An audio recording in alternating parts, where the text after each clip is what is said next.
Hello दोस्तों, स्वागत है आपका इस नए क्लास में जो कि लेके आ गए हैं मॉडर्न हिस्ट्री का। तो चलिए मॉडर्न हिस्ट्री के प्रश्नों का सॉल्यूशन जानेंगे एकदम विस्तार से, तो लास्ट तक क्लास जरूर देखिएगा। पहला नंबर प्रश्न है, कांग्रेस ने अपने किस वार्षिक अधिवेशन में स्वराज की प्राप्ति को अपना प्रमुख लक्ष्य घोषित किया था? ये आपसे पूछा जा रहा है और इम्पॉर्टेंट प्रश्नों में से एक है। ऑप्शन ए है 18वां, बी है 20वां, सी है 22वां और डी है 24वां। तो अगर इसके आंसर की बात करें तो क्या हो जाएगा? ऑप्शन नंबर सी, 22वां वार्षिक अधिवेशन में क्या हुआ था? स्वराज की प्राप्ति को अपना प्रमुख लक्ष्य घोषित किया था। ठीक, इस तरह से भी ध्यान रख सकते हैं कि कब, तो 1906 में। कौन सा अधिवेशन? तो कलकत्ता अधिवेशन। कलकत्ता अधिवेशन। कलकत्ता अधिवेशन 1906 में क्या हुआ था? स्वराज की प्राप्ति का आह्वान हुआ था।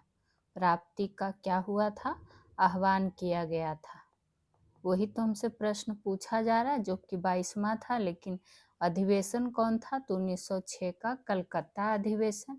और इसमें एक चीज आपको ये भी ध्यान रखना है कि अगर पूछे कि 1906 का जो ये कलकत्ता अधिवेशन हुआ, कलकत्ता अधिवेशन, इसकी अध्यक्षता किसने की थी? तो ध्यान दीजिएगा, अध्यक्षता जो किया था, अध्यक्षता की बात आएगी तो दादा भाई नौरोजी ने। किसने? तो दादा भाई नौरोजी ने। तो ये बात इसमें आपको ध्यान रख लेना है। वही बात आई है स्वराज की, तो एक प्रश्न काफी पूछा जाता है, चूंकि कांग्रेस से संबंधित प्रश्न है, भारतीय राष्ट्रीय कांग्रेस से संबंधित पूछ लेता है आपसे कि पूर्ण स्वराज प्रस्ताव जो है कब पारित हुआ था? ये काफी पूछा जाता है। ठीक, तो ध्यान रखिएगा, ये 1929 में हुआ था। और किस अधिवेशन में? तो लाहौर अधिवेशन में। लाहौर अधिवेशन में। तो प्रश्न देखना है कि आपसे पूछ क्या जा रहा है। ठीक, पूछा क्या जा रहा है, यहाँ से पूर्ण स्वराज प्रस्ताव पारित किया गया था और 1929 का, और किसके द्वारा? इसके अगर प्रस्ताव की बात करें तो जवाहरलाल नेहरू के द्वारा।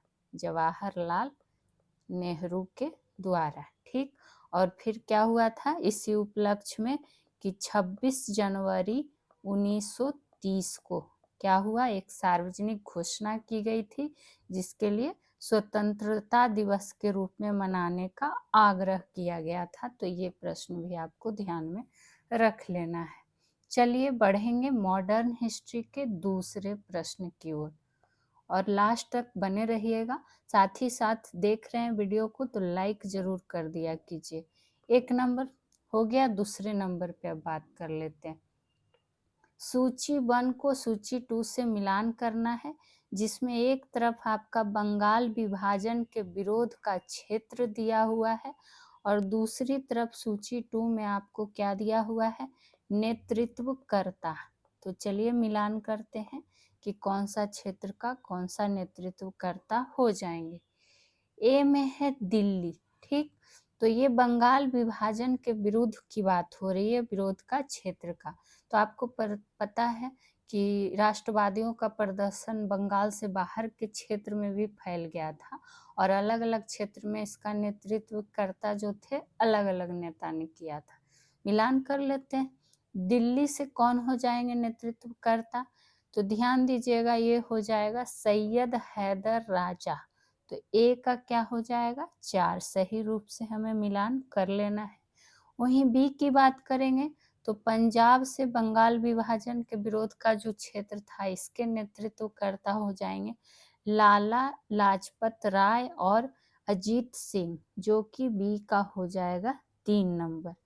सी की बात करें पूना और बॉम्बे, तो पूना और बॉम्बे से की बात करेंगे तो ये बाल गंगाधर तिलक यानी कि बीजी तिलक हो जाएंगे। तो सी का हो जाएगा 2 नंबर। ठीक, और लास्ट डे पे बात करें मद्रास का, तो इससे नेतृत्वकर्ता हो जाएंगे कौन? चिदम्बरम पिल्लई, डी का क्या हो जाएगा 1 नंबर। तो सही रूप से हमने क्या कर लिया, मिलान कर लिया। तो ये क्षेत्र और ये नेतृत्वकर्ता जरूर ध्यान रखिएगा। आप क्या करिए कि नोट डाउन करते हुए चलिए सॉल्यूशन जो आपको दिया जा रहा है। तीसरे प्रश्न पे चलते हैं। उग्र राष्ट्रवादियों द्वारा स्वदेशी संगम नामक समिति का गठन किस प्रांत में किया गया था, ये आपसे पूछा जा रहा है। तो किस प्रांत में किया गया था देख लेते हैं सारे ऑप्शन। ए है बंगाल, बी है पंजाब, सी है महाराष्ट्र या डी है तमिलनाडु। तो अगर इसके आंसर की बात करें तो क्या हो जाएगा, ऑप्शन नंबर डी यानी कि तमिलनाडु में। उग्र राष्ट्रवादियों द्वारा क्या हुआ था कि भारतीय स्वतंत्रता संघर्ष के दौरान संघर्ष को एक नया स्वरूप प्रदान किया गया था। नया स्वरूप प्रदान किया गया और इसके अंतर्गत ही क्या हुआ था, कुछ समिति कुछ संगठन का शुरुआत हुआ था, जिसमें ध्यान रखिएगा कि तमिलनाडु में कौन सा जगह है, तिरुनेलवेली नाम का स्थान है। इसी पे क्या हुआ था, किनके द्वारा नाम पूछ लेता है, तो नाम ध्यान रखिएगा, B.O.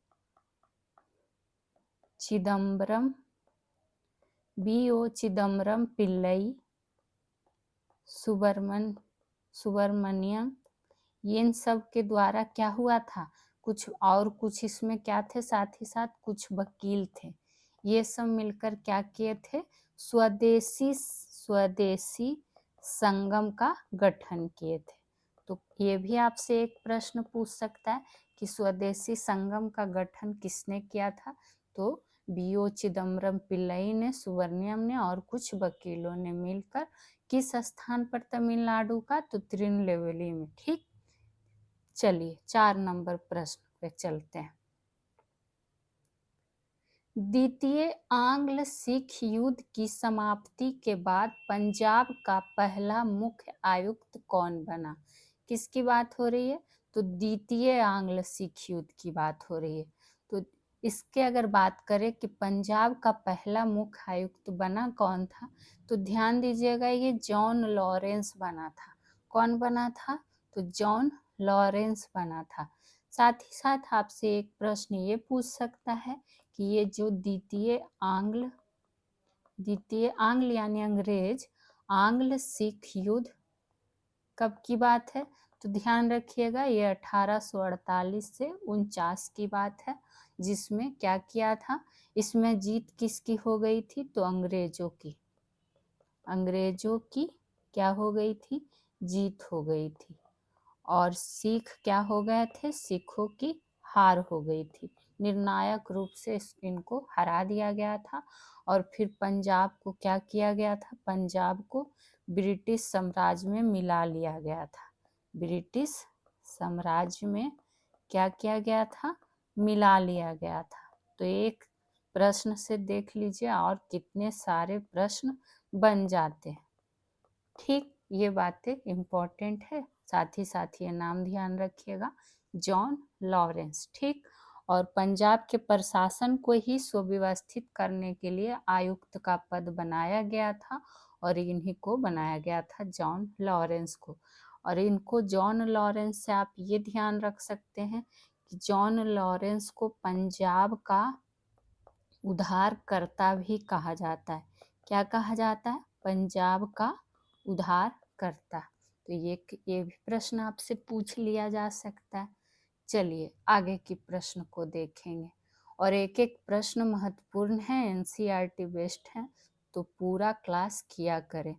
सहायक संधि स्वीकार करने वाले अंतिम मराठा शासक कौन थे, काफी बार पूछा हुआ प्रश्न है, ध्यान दीजिएगा। ए है गायकवाड़, बी है होलकर, सी है पेशवा और डी है सिंधिया। तो इसमें कौन सा हो जाएगा, ऑप्शन नंबर बी यानी कौन, होलकर। ध्यान दीजिएगा ये अंतिम मराठा शासक होलकर था। इसने कब स्वीकार कर लिया था सहायक संधि, तो 1818 में। ठीक, ये बात आपको पता होनी चाहिए।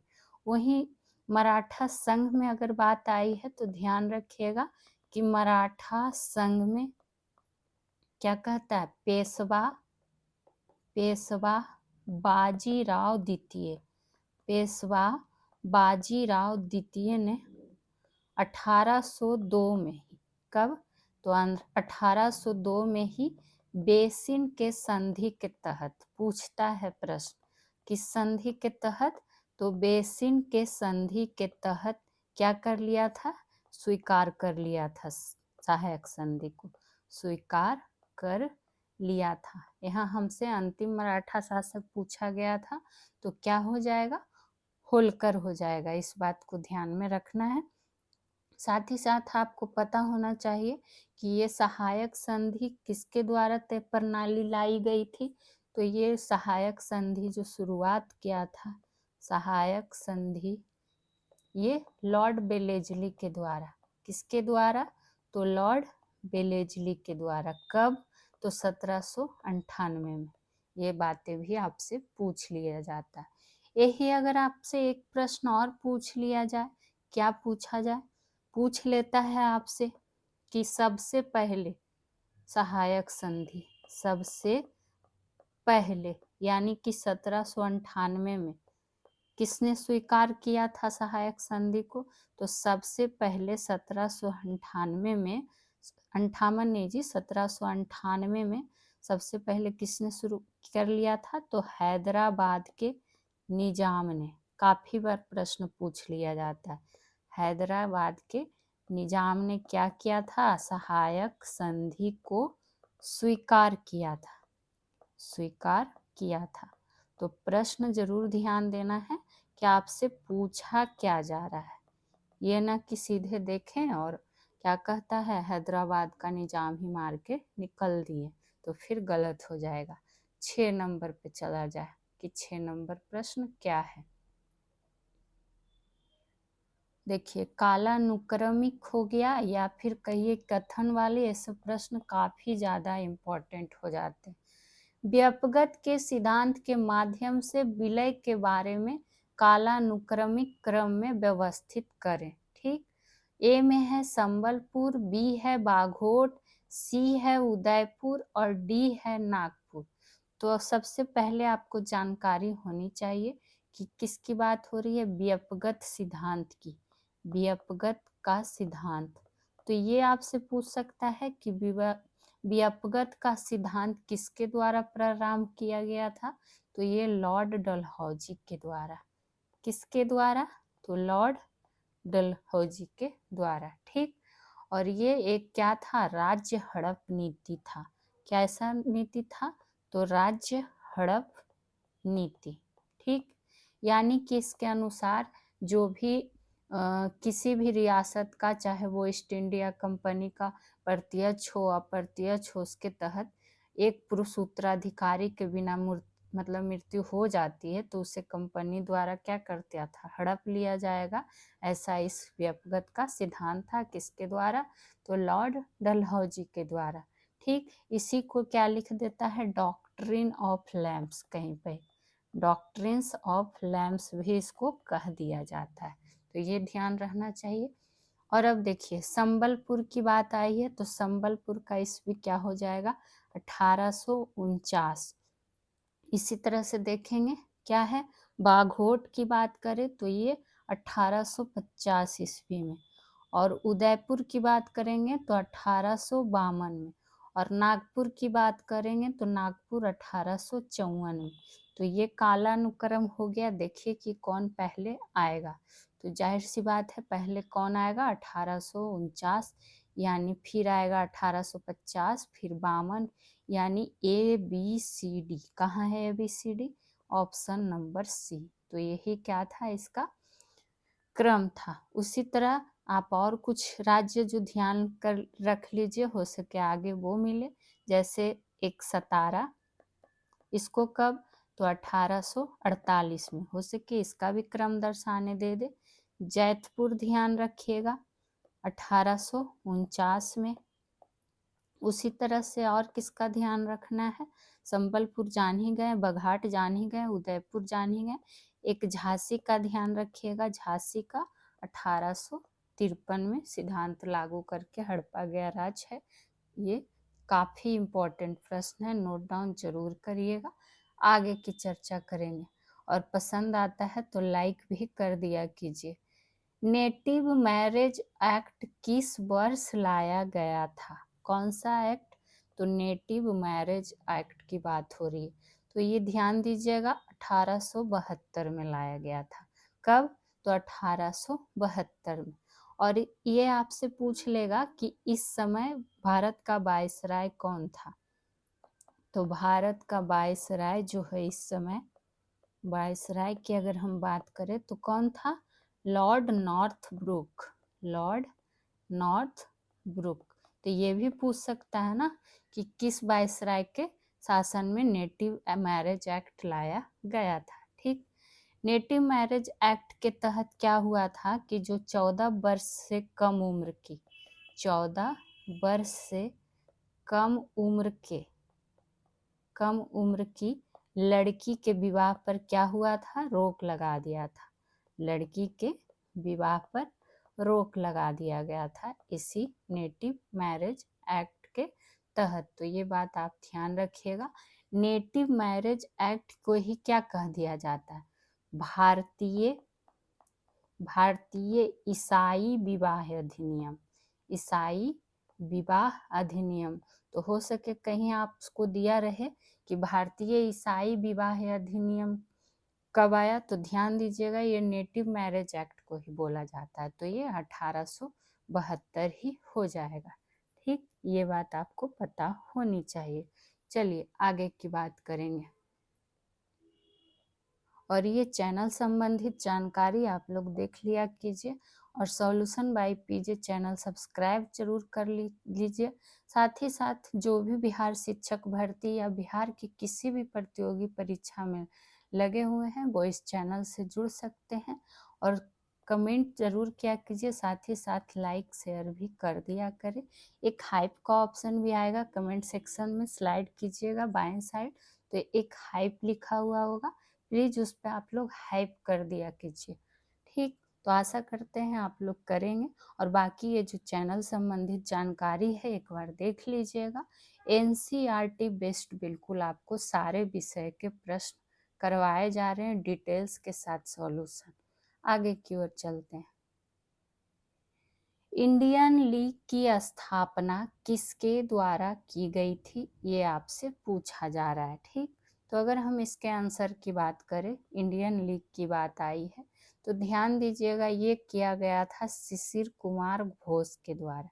किसके द्वारा, तो शिशिर कुमार घोष के द्वारा। ठीक, वही शिशिर कुमार घोष जो क्या थे, एक प्रसिद्ध भारतीय पत्रकार भी थे, भारतीय पत्रकार। इन्होंने एक, इनका काफी पूछता है क्या, एक बंगाली भाषा का समाचार पत्र अमृत बाजार पत्रिका, काफी बार एग्जाम में पूछा है कि अमृत बाजार पत्रिका के संस्थापक कौन है, तो ये सुशील कुमार घोष हो जाएंगे, जो कि अमृत बाजार पत्रिका किस भाषा में, तो बंगाली भाषा में। तो ये बात आप ध्यान में रख सकते हैं। और यहाँ पर अगर बात करें, चलिए इतना काफ़ी है, इसमें आगे की चर्चा करते हैं। 9 नंबर, काकोरी कांड के क्रांतिकारियों के कोर्ट के बचाव के लिए बचाव समिति का गठन किया गया। इस बचाव समिति के अध्यक्ष कौन थे, ये आपसे पूछा जा रहा है। तो किसकी चर्चा आई है, काकोरी कांड के। तो अगर इसके बचाव समिति के अध्यक्ष की बात करें तो कौन हो जाएंगे, Govind Ballabh Pant. Option number B हो गया इसका राइट आंसर। यानी कि क्या हुआ था, बचाव समिति का गठन किया गया था, देखिए यहाँ पर लिखा हुआ है, और इसी के अध्यक्ष इनको बनाया गया था। वहीं साथ ही साथ आपको ये पता होना चाहिए कि काकोरी षड्यंत्र या काकोरी कांड कहिए, जो कब की घटना है, तो ये 9 अगस्त 1900 1925 की घटना है। ठीक, एक ट्रेन में हुई थी ये घटना।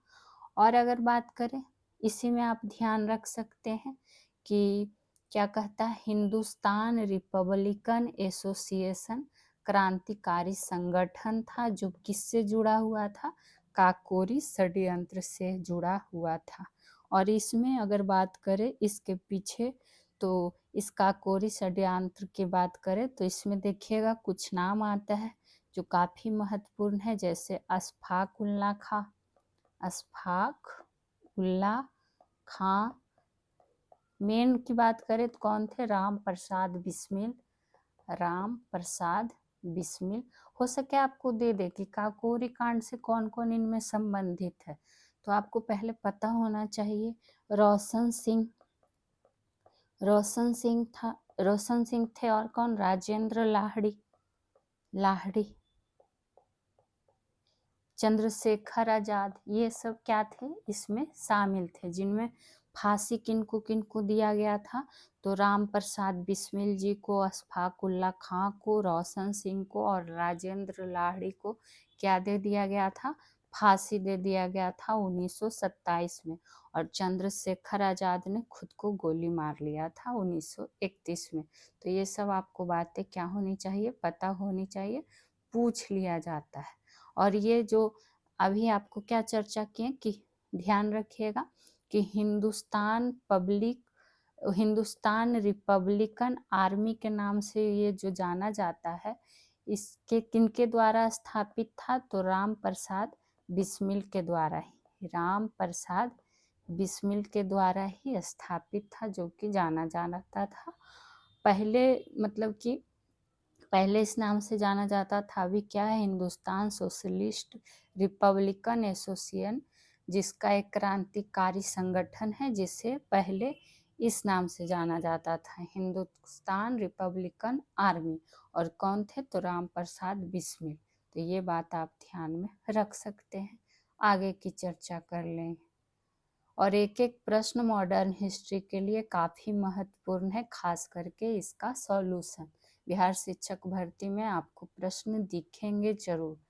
जब वास्को डिगामा भारत पहुंचा तब दिल्ली की गद्दी पर कौन शासन कर रहा था, ये आपसे पूछ रहा है। ठीक, तो किसकी बात आई है, वास्को डिगामा की।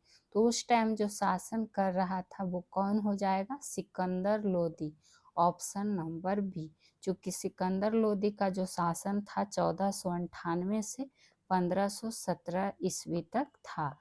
तो वास्को डिगामा की अगर हम बात करें तो ये कब आया था, तो ये आया था 1498 में, ये भारत पहुंचा था। तो इसके शासनकाल में कौन हो जाएगा, सिकंदर लोदी के शासन कर रहा था।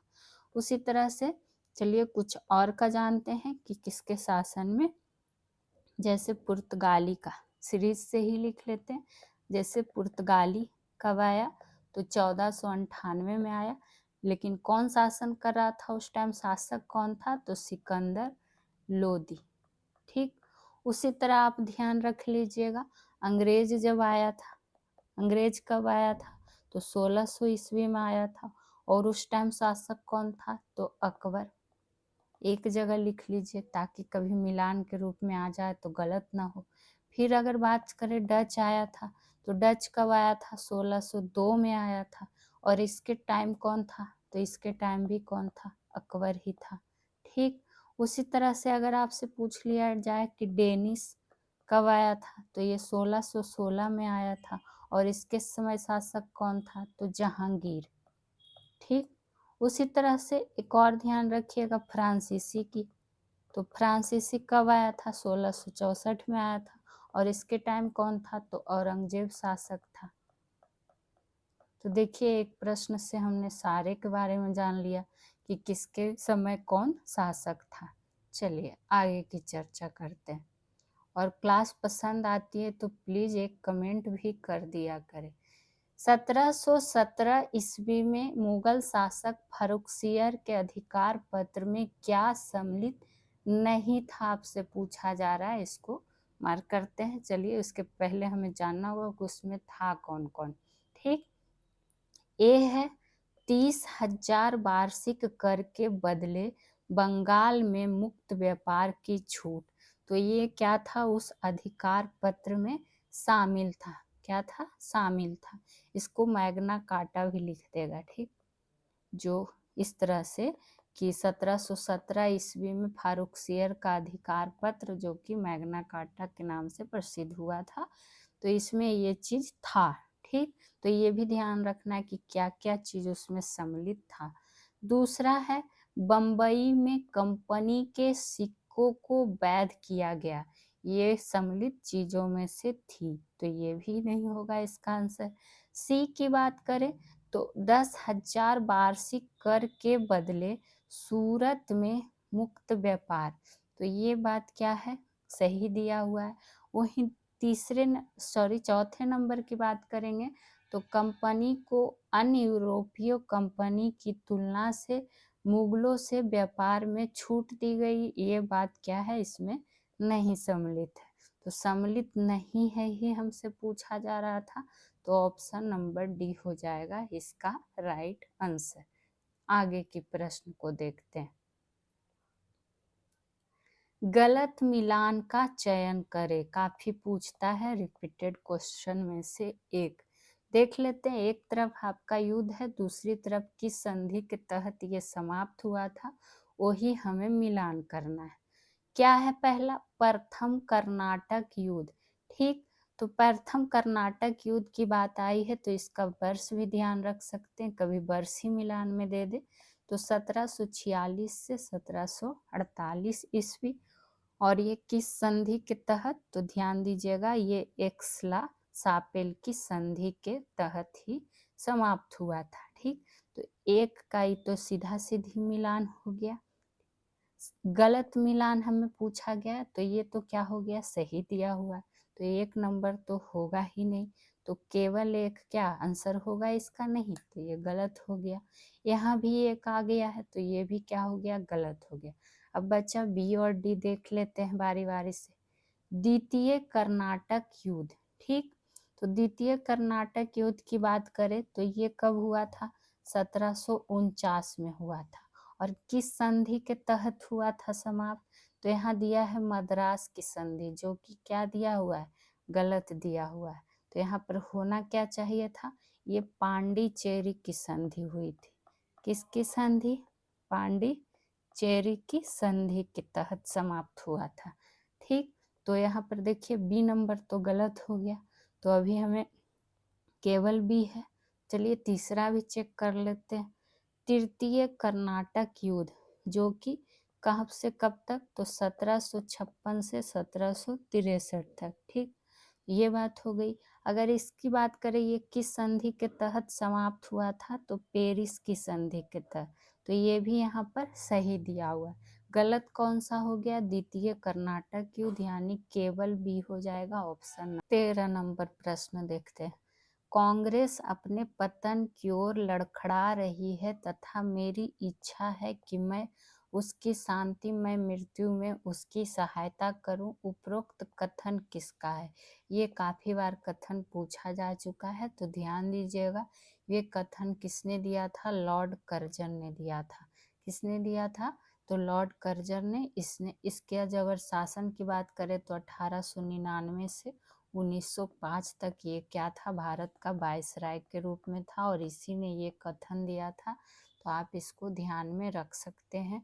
वहीं लॉर्ड डफरिन जो है ऑप्शन नंबर ए में, तो आपको पता है कि इसके शासनकाल में क्या हुआ था, भारतीय राष्ट्रीय कांग्रेस की स्थापना हुई थी। भारतीय राष्ट्रीय कांग्रेस की स्थापना हुई थी 1885 में, और उसके समय ये क्या था, वायसराय था। ये भी प्रश्न पूछ लिया जा सकता है। वही बात करें लॉर्ड लैंसडाउन का, तो ये क्या था, डफरिन का उत्तराधिकारी था, ठीक। लेकिन ये कथन इसने नहीं दिया था। और लॉर्ड मिंटो द्वितीय, ये किसका उत्तराधिकारी था, तो ये लॉर्ड कर्जन का उत्तराधिकारी था। लॉर्ड कर्जन का उत्तराधिकारी था, लेकिन इसने भी यह कथन नहीं दिया था। तो बस ये कथन ध्यान रखिएगा, और किसने दिया था ये जरूर ध्यान रखिएगा। 14 नंबर प्रश्न पे और अगर अभी तक आपने सेशन को लाइक नहीं किया है तो प्लीज़ लाइक और हाइप दोनों कर दिया कीजिए। भारतीय राष्ट्रीय कांग्रेस की ब्रिटिश कमेटी इंडिया की स्थापना वर्ष लंदन में कब की गई थी, ये आपसे पूछा जा रहा है। तो ये जो की गई थी कब, ऑप्शन ए है 1885, बी है 1889, सी है 1894 और डी है 1899। तो इसकी स्थापना की गई थी 1889 में। कहाँ की गई थी, तो लंदन में। इस बात को भी ध्यान में रख लेना है। किसके द्वारा की गई थी, तो भारतीय राष्ट्रीय कांग्रेस के द्वारा की गई थी। 3 पॉइंट तो यहीं पर आपको क्या हुआ, मिल गया। वहीं बात करें तो और भी इसमें कुछ प्रमुख नेता थे, जैसे इसमें WC बनर्जी, इसमें जो प्रमुख नेता की बात आ रही है, दादा भाई नौरोजी, दादा भाई नौरोजी। और एक नाम ध्यान रखिएगा, चार्ल्स ब्रेडलॉफ, चार्ल्स ब्रेडलॉफ, ये सब इसके पीछे प्रमुख नेता थे। ठीक, तो ये बात आपको ध्यान में रख लेना है। यहाँ पर देखिए 1885 की बात है, तो अभी बताएं कि 1885 में भारतीय राष्ट्रीय कांग्रेस की स्थापना की गई थी, किसके द्वारा, तो A.O. ह्यूम के द्वारा। A.O. Hume, Elon Octavian Hume के द्वारा। ये प्रश्न भी काफ़ी पूछता है। एग्जैक्ट डेट 28 दिसंबर 1885। ठीक, आपको इंडियन नेशनल कांग्रेस के सारे अधिवेशन पढ़ा दिए जाएंगे एक ही वीडियो में, ताकि आपका एक भी प्रश्न इससे ना छूटे। तो आप लोग पूरा क्लास देखा कीजिए। 15 नंबर पे देख लेते हैं। किसी कांग्रेस अधिवेशन को संबोधित करने वाली प्रथम महिला कौन थी, काफी इम्पोर्टेंट बनेगा। तो ये कौन थी, ध्यान दीजिएगा। क्या पूछा है आपसे, किसी कांग्रेस अधिवेशन को, तो ये कौन थी, ये थी, कहाँ गया, कादम्बिनी गांगुली। ध्यान रखिएगा, ये कौन हो जाएंगी, कादम्बिनी गांगुली। काफी बार पूछ सकता है किसी भी एग्जाम में। उसी तरह ये तो संबोधित करने वाली प्रथम महिला थी। अगर पूछ ले कि भारतीय राष्ट्रीय कांग्रेस की, भारतीय राष्ट्रीय कांग्रेस की पहली भारतीय महिला, पहली भारतीय महिला जिन्होंने अधिवेशन की अध्यक्षता की थी, तब क्या हो जाता है उत्तर, सरोजनी नायडू हो जाएंगी। जिन्होंने कब का अधिवेशन, तो 1925 का कानपुर अधिवेशन। कौन अधिवेशन, तो कानपुर अधिवेशन की अध्यक्षता की थी। वहीं देखिए ऑप्शन नंबर बी है एनी बेसेंट, एनी बेसेंट। तो एनी बेसेंट से आपको क्या ध्यान रख लेना है कि इन्होंने कलकत्ता अधिवेशन, कौन सा अधिवेशन, कलकत्ता अधिवेशन 1917। तो ये क्या प्रश्न बन जाता है कि भारतीय राष्ट्रीय कांग्रेस की पहली महिला अध्यक्ष हो जाएंगी। क्या हो जाएंगी, पहली महिला अध्यक्ष। लेकिन यही पहली भारतीय लगा देगा तो सरोजनी नायडू, ये दोनों में लोगों को कंफ्यूजन हो जाता है, तो ध्यान में रख लेना है। ठीक, चलिए आगे की चर्चा करेंगे। भारत में अंग्रेजों की सफलता का कौन सा कारक नहीं है, पूछा जा रहा है।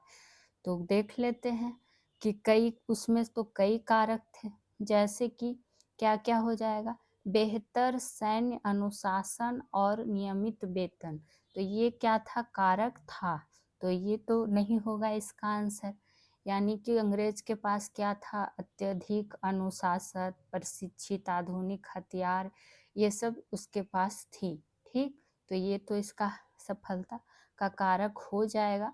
दूसरा है नागरिक अनुशासन और निष्पक्ष चयन प्रणाली। अभी बोले कि अनुशासित प्रशिक्षित सब था, तो ये भी इसका कारक आ जाएगा।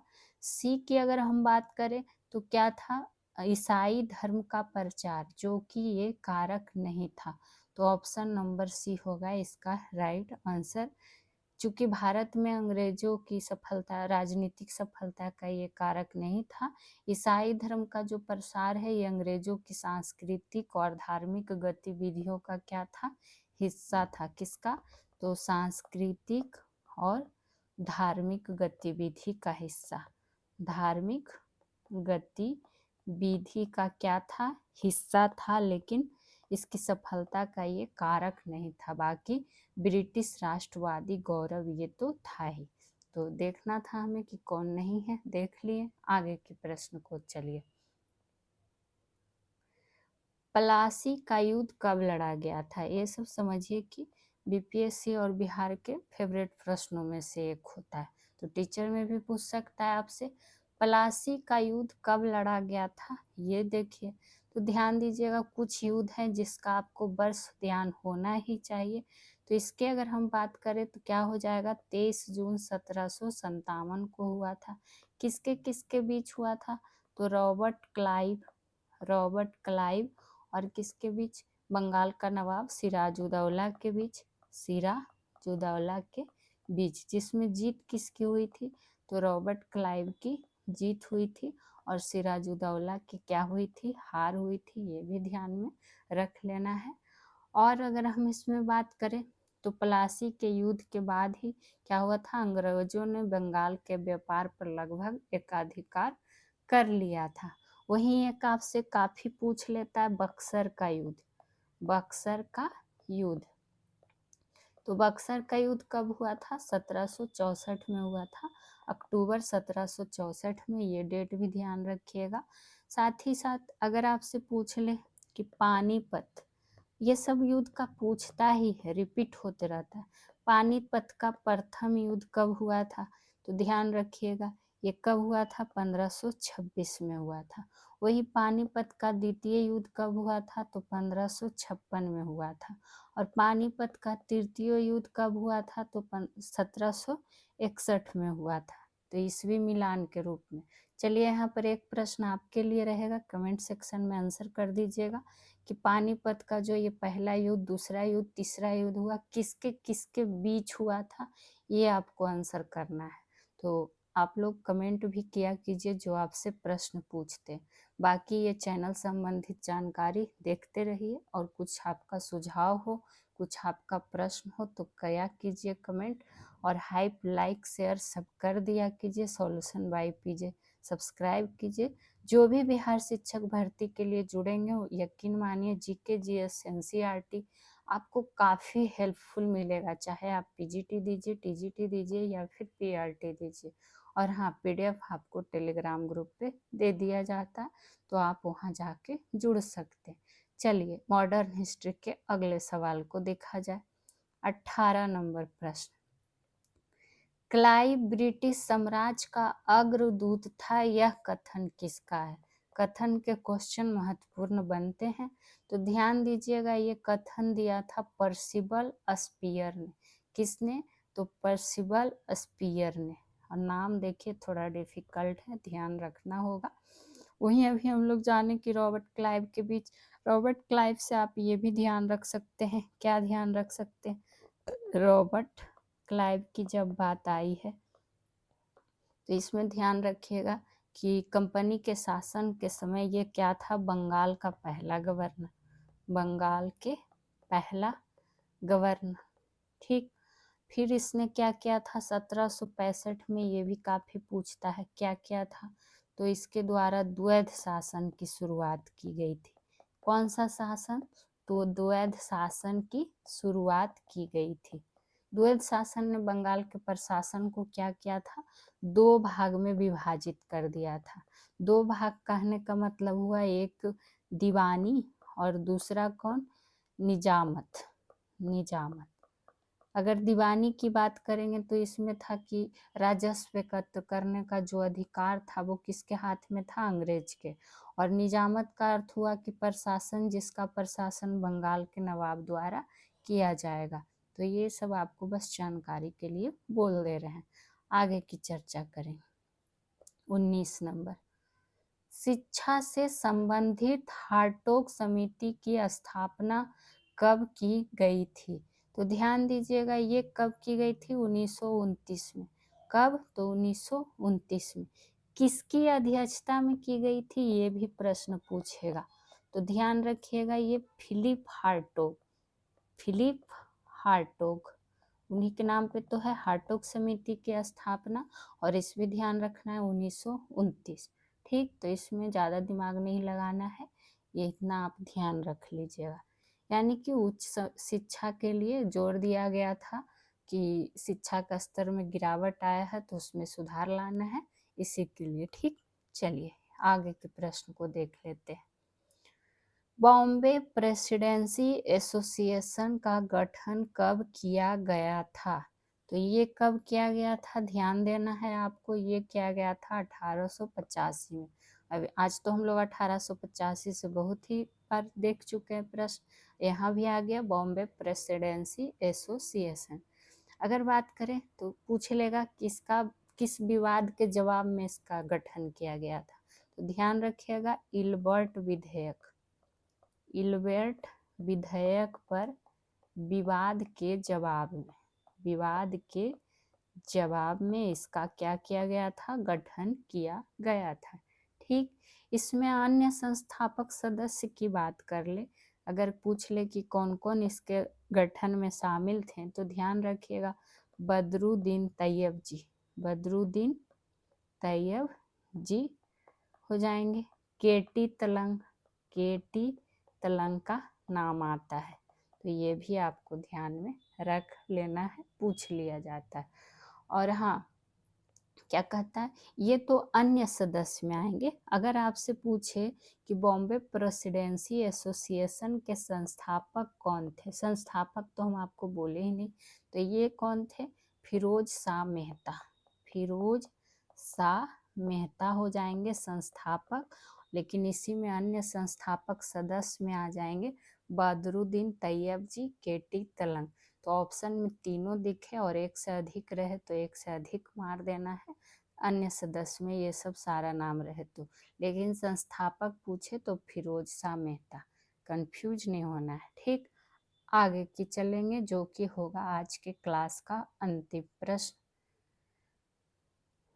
इंडियन एसोसिएशन ने 28 से 30 दिसंबर 1883 को किस स्थान पर अपना पहला अखिल भारतीय सम्मेलन का आयोजन किया था? ये आपसे पूछा जा रहा है।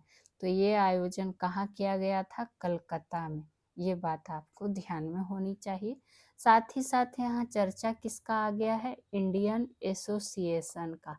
इंडियन एसोसिएशन यानी कि भारतीय संघ का चर्चा आ गया है। तो यहाँ पर जो प्रश्न पूछा गया था कि अपना पहला अखिल भारतीय सम्मेलन का आयोजन कहाँ हुआ था, तब तो कलकत्ता में हुआ था। लेकिन अगर पूछ दे कि इंडियन एसोसिएशन का स्थापना कब हुआ था, तो इसका स्थापना जो हुआ था कब, 1876 ईस्वी में हुआ। किसके द्वारा किया गया था? तो ध्यान रखिएगा, ये संस्थापक की अगर जब बात आएगी तो सुरेंद्र नाथ बनर्जी, और क्या कहता है इनके साथ कौन थे? आनंद मोहन बोस। काफी बार एग्जाम में पूछा हुआ प्रश्न, इनके द्वारा ही किया गया था। ठीक, और ये जो पहला अखिल भारतीय सम्मेलन का आयोजन हुआ था, इसमें से 100 से अधिक प्रतिनिधियों ने क्या लिया था? भाग लिया था। तो कभी कभी आपसे ये डेटा भी पूछ लिया जाता है कि कितने ने भाग लिया था। ठीक, चलिए, तो आज का क्लास कैसा लगा बताइएगा कमेंट करके ज़रूर। साथ ही साथ पसंद आए तो सॉल्यूशन बाय पीजे सब्सक्राइब कर लीजिए, लाइक शेयर हाइप भी कर दिया कीजिए। मिलेंगे अगले विषय में इसी तरह का डिटेल्ड सॉल्यूशन के साथ। तब तक खुश रहिए, मस्त रहिए, स्वस्थ रहिए। Thank you.